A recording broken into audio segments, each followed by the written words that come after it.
Live coverage beginning at 11 a.m. Eastern. My co-host, Al Trautwig, will be there for the telecast, and he's there now standing by live. Al, good afternoon. Becky, good afternoon, and am I looking forward to tomorrow, that's for sure. But first, in light of what happened at last year's race, let me tell you that the weather forecast for tomorrow's 71st running of this great race is very, very good. There is also a lot more apprehension going into tomorrow's race than there has been in a couple of years. A lot of crashes during the month, which only underscored the fact that the Indy 500 is not a day-long event. It is a month-long event. 23 days before the great race, they came to Indy. Foyt would start his 30th consecutive 500 at 52. Johnny Rutherford himself, a three-time winner. The glamour boy, Danny Sullivan, 85's champion. Altogether, a record 9 former champs would make the grid, including the defender and a man named Mario. The next day, they got down to the business at hand. Rookie Ludwig Heimrath was the first on the track for 87, and Michael Andretti took the fastest first-day ride ever, 210. 3 weeks to go, and the drivers help out with a Special Olympics. This buoyant scene in stark contrast to Pancho Carter's frightening mishap at day's end. It would be the first of many, as Pancho's last line of defense, his helmet, saved his life. 19 days before the race, stories are starting to develop. Mario unofficially goes faster than anyone ever at Indy. Incidents, as they are known, are occurring with alarming frequency. The issues of contemporary society don't avoid Indy. And again, Danny Ungaias finds trouble at the Brickyard. And as a result, three-time winner Al Unser Sr. finds a ride. 15 days before the race. The first day of qualifying, and Mario takes the pole. But it's a long month, and he's been there before. Built-up is so long, and every morning you wake up, another day to work toward, another day to work toward. I feel happy, I feel sad, I feel happy. You just go through all these peaks and valleys throughout. Finally, D-Day, boom, fate just strikes, you're out. It's the most empty feeling you could ever imagine.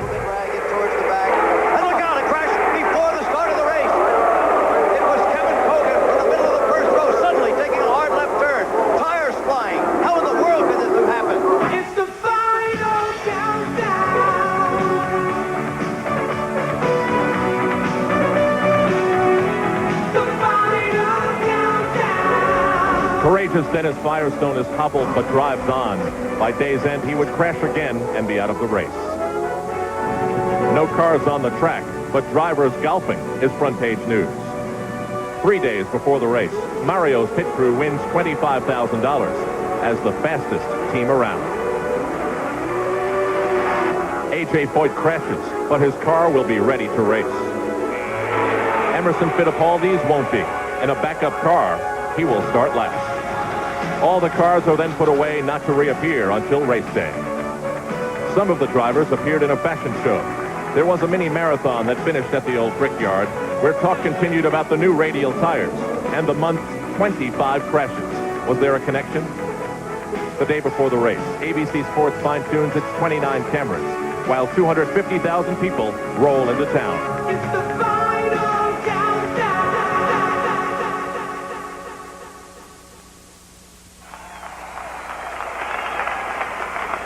Gentlemen, start your engines.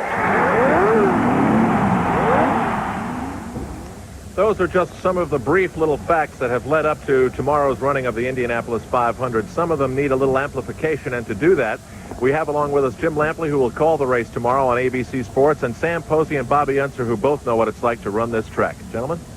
Well, Al, thanks. This is a last chance for a little personal reflection for me, and I just wanted to point out that my first real affection for this form of racing was an instinctive liking 22 years ago for a rookie race car driver named Mario Andretti. So fast, so charismatic.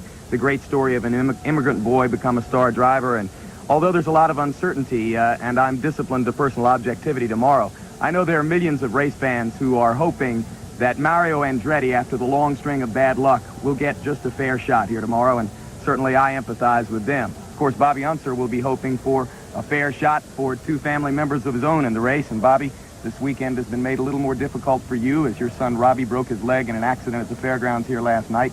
We'll be thinking of him this weekend, but I know that during the race, you're going to be thinking of Al Sr. and Al Jr. Well, we definitely have 2 Unsers in the race, Jim, and I talked to little Al last night. He came down visiting in the hospital, and He said that his car feels good. In fact, he said he wishes that they would have run Thursday, Carburation Day.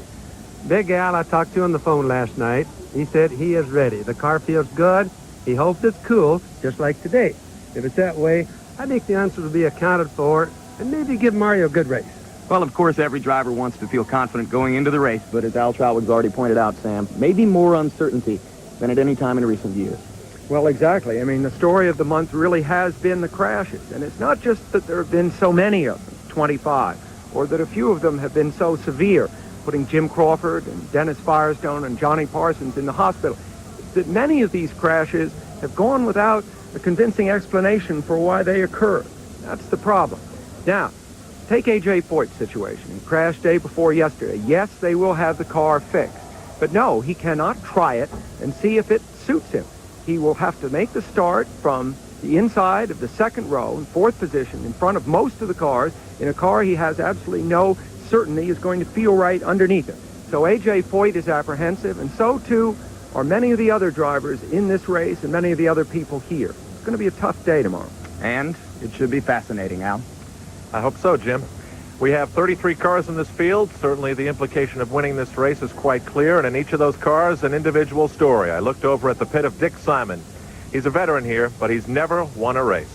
Coming up, our Athlete of the Week award and boxing from Trinidad.